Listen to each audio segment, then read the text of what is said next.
Hello students, how are you? I hope you all are fine and safe at your home. I am Vikas Ranjan, PGT Biology from KBO NGC Ankleshwar. We are discussing the chapter Principles of Inheritance and Variation. In last video lectures, we have studied Mendel's monohybrid cross. हमने last के कुछ video lectures में Mendel's के monohybrid cross को detail से पढ़ा and law of inheritance, जिसमें कि दो लॉ थे, law of dominance and law of segregation, दोनों के बारे में पढ़ा. In this video lecture we are going to discuss very important topic, test cross. It is very important for your board examination. very important topic. मैं फिर से repeat कर रहा हूँ, ये आपके बोर्ड एग्ज़ाम के लिए बहुत ही इम्पॉर्टेंट टॉपिक है. The topic is test cross. किसको टेस्ट क्रॉस कहेंगे? When F2 hybrid is crossed back with the recessive parent, it is known as test cross. पहले तो डेफिनेशन याद रखिएगा कि when F2 hybrid is crossed back, किसके साथ क्रॉस करेंगे? तो रिसेसिव पैरेंट के साथ. It is known as test cross. अब इसको समझते हैं. मेंडल ने क्या किया था मोनोहाइब्रिड क्रॉस में? एक प्योर टॉल प्लांट लिया था. तो प्योर टॉल प्लांट था, उसका जीनोटाइप क्या होगा? Capital T. इसको क्रॉस करवाया था एक प्योर ड्वार्फ प्लांट से. दैट मीन्स इसका जीनोटाइप क्या था? Capital T small T. अब यहाँ से F1 जनरेशन में जो प्लांट मिले वो कैसे थे? सारे क्या थे? Capital T small T, capital T small T, capital T small T and capital T small T. All plants are tall but they are hybrid tall. ठीक है. अब इनको जब सेल्फ पॉलिनेशन करवाया, इसकी जब सेल्फ पॉलिनेशन हुई, तो इसके बाद जो प्लांट मिले वो प्लांट कैसे थे? एक प्लांट था कैपिटल टी वाला, दो प्लांट थे कैपिटल टी स्मॉल टी वाले, दो प्लांट ऐसे थे, और एक प्लांट था स्मॉल टी वाला. ओके. अब बात की जा रही है F2 हाइब्रिड की. तो दिस वन इज, इसमें यहाँ जो लिखा हुआ है ये सारे क्या हैं? F2 हाइब्रिड है, F2 जनरेशन के प्लांट हैं. ठीक है. ये F1 जनरेशन वाला हो गया जिसमें सारे टॉल थे. यहाँ F2 जनरेशन वाले हैं जिसमें 3 टॉल है और एक क्या है? ड्वार्फ है. तो F2 हाइब्रिड. अब जैसे देखिए, 3 प्लांट टॉल हैं. जो ड्वार्फ है उसका जीनोटाइप तो हमें ऑलरेडी पता है कि ड्वार्फ है. तो ड्वार्फ तभी होगा जब क्या होगा? होमोजाइगस रिसेसिव कंडीशन होगी. यानी दोनों ही जीन कैसे होंगे? रिसेसिव कैरेक्टर वाले होंगे, तभी ड्वार्फनेस आएगा. यानी फिनोटाइप ड्वार्फ तब होगा जब जीन का स्ट्रक्चर कैसा होगा? होमोजाइगस रिसेसिव होगा. यानी दोनों टी कैसे होंगे? स्मॉल टी वाला जीन होगा. It is clear. अगर प्लांट ड्वार्फ है तब तो कोई कंफ्यूजन ही नहीं है. जीनोटाइप आसानी से पता है कि दोनों जीन कैसे होंगे? स्मॉल टी वाले. लेकिन अगर आपको टॉल प्लांट फिनोटाइप कैसा दिख रहा है? टॉल. तो फिनोटाइप टॉल दिख रहा है तो देयर आर 2 पॉसिबिलिटीज. वहां पर 2 पॉसिबिलिटीज होंगी. पहला, या तो वो प्योर टॉल हो सकता है, या कैसा हो सकता है? हाइब्रिड टॉल हो सकता है. बट हम जीनोटाइप नहीं बता पाएंगे अगर हमें केवल प्लांट्स दे दिए जाएं जो फिनोटाइप में तो टॉल हैं बट उनका जीनोटाइप क्या होगा ये हमें नहीं पता है. तो इसको पता करने के लिए क्या करते हैं? F2 हाइब्रिड को, यानी F2 जनरेशन में जो टॉल प्लांट थे उनको वापस क्या करवाया जाता है? रिसेसिव पैरेंट के साथ क्रॉस करवाया जाता है. और ये जो क्रॉस है, this cross is known as test cross. तो मैं उम्मीद करता हूं कि आपको टेस्ट क्रॉस समझ में आया होगा. F2 जनरेशन में जो डोमिनेंट फिनोटाइप वाले प्लांट मिले, यानी कि जो टॉल प्लांट मिले, उनका हमें जीनोटाइप नहीं पता था. उसके जीनोटाइप को पता करने के लिए क्या करते हैं? F2 हाइब्रिड को रिसेसिव पैरेंट के साथ क्रॉस करवाते हैं और उसके ऑब्जर्वेशन के आधार पर हमें ये पता चल जाएगा कि जो प्लांट हमें जिसका जीनोटाइप पता करना था उसका जीनोटाइप क्या था. तो this cross is known as test cross.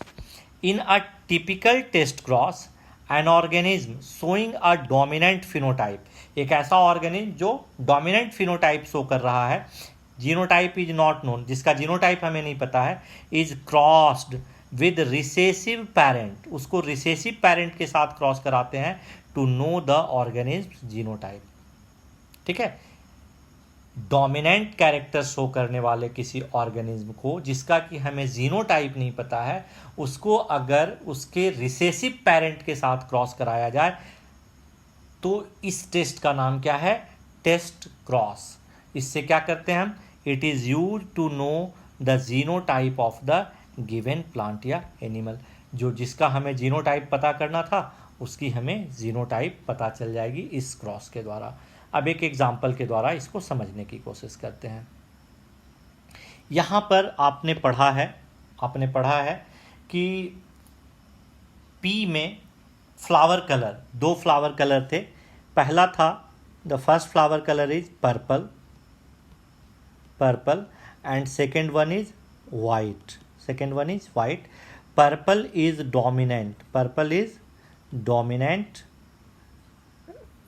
Is dominant over white, यानी वाइट इज रिसेसिव। ये आपने ऑलरेडी पढ़ा इंट्रोडक्शन वाले में ही कि पी प्लांट में फ्लावर का कलर दो होगा, पर्पल और वाइट। पर्पल कलर क्या होगा? वाइट के ऊपर डोमिनेंट होगा। लेकिन यहाँ पर जो आपके एनसीईआरटी टेक्स्ट बुक में भी यही सेम डायग्राम दिया गया है। हमने पढ़ा कि मेंडल ने क्या अल्फ़ाबेट यूज़ किए डोमिनेंट और रिसेसिव के लिए, बट यहाँ पर थोड़ा सा डिफरेंट है। कोई बात नहीं, मान लीजिए यहाँ पर एक्चुअल होना क्या चाहिए था? पर्पल को हम किससे डिनोट करते? कैपिटल पी से, और वाइट को किससे डिनोट करते? स्मॉल पी से। लेकिन यहाँ पर उल्टा किया गया है। उल्टा क्या किया गया है? यहाँ पर जो रिसेसिव है उसी के कैपिटल और स्मॉल लेटर को यूज़ किया गया है। यानी पर्पल जो है उसके लिए W यूज़ किया गया है, कैपिटल W, और वाइट के लिए क्या यूज़ किया गया है? स्मॉल w यूज़ किया गया है। यानी जो पर्पल कलर होगा उसमें पर्पल कलर के फ्लावर जो होंगे वहाँ पर दो पॉसिबिलिटी होगी। कैपिटल W भी हो सकता है, कैपिटल W स्मॉल w भी हो सकता है। These are two possibility for purple flower. क्यों? आपको पता है, क्योंकि पर्पल इज, इसमें ये जो है पर्पल वाला ये क्या है? ये डोमिनेंट है। या तो दोनों क्या होगा? होमोजाइगस कंडीशन होगी, या हेट्रोजाइगस कंडीशन भी होगा। तो ये पर्पल के लिए कैपिटल W और वाइट के लिए स्मॉल w। तो पर्पल वाला डोमिनेंट है तो ये फ्लावर भी कैसा होगा? पर्पल होगा, और ये फ्लावर भी कैसा होगा? पर्पल होगा। अब F2 जनरेशन की हम बात करें तो F2 जनरेशन में हमें जो फ्लावर्स मिलेंगे वो सेम जैसे टॉलनेस और ड्वार्फनेस के लिए आपने देखा था। 3 फ्लावर कैसे मिलेंगे आपको? डोमिनेंट वाले, यानी पर्पल मिलेंगे। 3 कैसा मिलेगा? 3:1 का रेशियो मिलेगा। 3 पर्पल मिलेगा और 1 कैसा मिलेगा? वाइट मिलेगा। अब इस 3 पर्पल में से क्या होगा?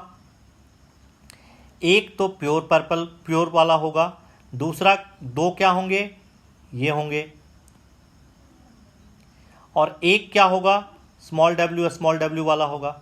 यानी 3 फ्लावर, ये जो 3 फ्लावर्स हैं ये क्या होंगे? पर्पल होंगे। ये कैसा होगा? पर्पल। और ये फ्लावर कैसा होगा?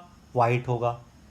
अब इस 3 फ्लावर का हमें फिनोटाइप तो पता है कि ये पर्पल है, बट इसका जीनोटाइप क्या है ये हमें नहीं मालूम। हम प्लांट को देख के तो नहीं बता सकते ना कि जीनोटाइप क्या होगा।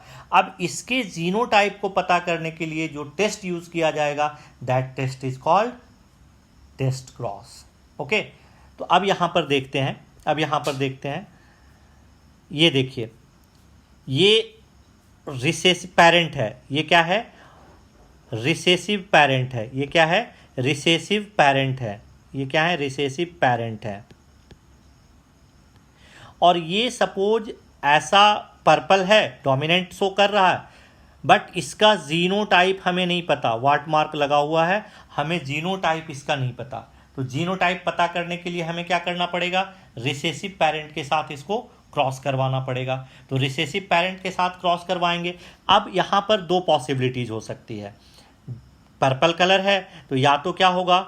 दोनों होमोजाइगस कंडीशन होगी, कैपिटल W की, या क्या होगा, एक कैपिटल डब्ल्यू और एक स्मॉल डब्ल्यू, यानी इस फ्लावर का जीनोटाइप या तो ये वाला हो सकता है या ये वाला हो सकता है। अब इसी को कंफर्म करना है, तो कैसे कंफर्म करेंगे? अब यहाँ से देखिए, अगर सपोज मान लिया जाए ये कंडीशन 1 है, तो कंडीशन 1 अगर ये है तो अब जो इससे गैमीट बनेंगे दोनों क्या होगा, इसमें कैपिटल डब्ल्यू वाले गैमीट बनेंगे, और इधर होमोजाइगस यानी रिसेसिव से जो गैमीट बना वो दोनों क्या होगा, स्मॉल डब्ल्यू वाला बनेगा। अब इनको कंबाइन कराइए तो हर बार जो सिचुएशन बनेगी यानी जो फ्लावर्स मिलेंगे सब में क्या होगा, एक कैपिटल डब्ल्यू एक स्मॉल डब्ल्यू, एक कैपिटल डब्ल्यू एक स्मॉल डब्ल्यू। अब चूंकि कैपिटल डब्ल्यू स्मॉल डब्ल्यू के ऊपर डोमिनेंट है, यानी यहाँ पर क्या होंगे, all purple flower, all purple flower, यहाँ पर सारे फ्लावर कैसे होंगे, पर्पल फ्लावर होंगे। अब मान लो कि ये सेकंड कंडीशन है, this one is the second condition. अगर हमें क्या मिलता है, टेस्ट क्रॉस में सारे फ्लावर पर्पल मिलते हैं, इसका मतलब जीनोटाइप क्या था, दोनों कैपिटल वाला था। अब आते हैं सेकंड कंडीशन में कि नहीं, अगर ये होमोजाइगस डोमिनेंट नहीं था बल्कि मे बी क्या था, हेट्रोजाइगस कंडीशन थी। तो अगर हेट्रोजाइगस कंडीशन थी तो यहाँ गैमीट कैसा बनेगा, एक कैपिटल डब्ल्यू वाला बनेगा और एक स्मॉल डब्ल्यू वाला बनेगा। अब इसको क्रॉस करवा रहे हैं किससे, रिसेसिव पेरेंट से, स्मॉल डब्ल्यू से, तो यहाँ गैमीट जो बनेगा दोनों क्या होगा, स्मॉल डब्ल्यू। अब capital W small W, capital W small W, फिर यहाँ स्मॉल दोनों आएगा, यानी यहाँ पर क्या होगा, आधे फ्लावर 50% फ्लावर कैसे होंगे, पर्पल होंगे, है ना। यहाँ पर 50% फ्लावर कैसे होंगे, पर्पल होंगे, और 50% फ्लावर कैसे होंगे, वाइट होंगे। 50% फ्लावर कैसे होंगे, पर्पल होंगे, और 50% फ्लावर कैसे होंगे, वाइट होंगे। तो अगर सारे फ्लावर टेस्ट क्रॉस में या सारे कैरेक्टर्स एक जैसे मिलते हैं तो क्या होगा, होमोजाइगस कंडीशन होगी, यानी जीन्स का जो ये कंडीशन होगा कैसा होगा, होमोजाइगस होगा, दोनों डोमिनेंट जीन ही प्रेजेंट होंगे। लेकिन अगर 50% कैसा मिलता है, एक जैसा, और 50% डिफरेंट मिलता है, देन कंडीशन क्या होगी, हेट्रोजाइगस की, यानी एक डोमिनेंट होगा या एंड एक रिसेसिव होगा। इसको हम एक बार फिर से इसको अलग से भी समझने की कोशिश करते हैं, इसको फिर से समझने की कोशिश करते हैं। सपोज यहाँ पर आपने देखा डब्ल्यू ये था और ये था स्मॉल डब्ल्यू, ठीक है। अब हमें क्या करना है, एक ऐसा फ्लावर था जिसका कि हमें जीनोटाइप नहीं मालूम था।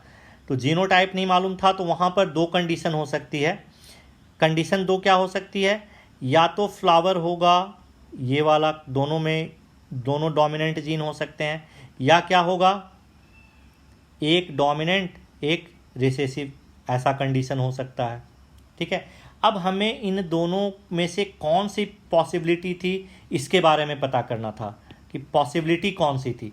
इसको क्या करेंगे, क्रॉस करवाएंगे, दोनों को ही क्रॉस करवाएंगे किसके साथ, रिसेसिव पेरेंट के साथ, यानी स्मॉल डब्ल्यू, ये क्या है, रिसेसिव, ये क्या है, रिसेसिव पेरेंट है, ये क्या है, रिसेसिव पेरेंट है, इसके साथ क्रॉस करवाएंगे।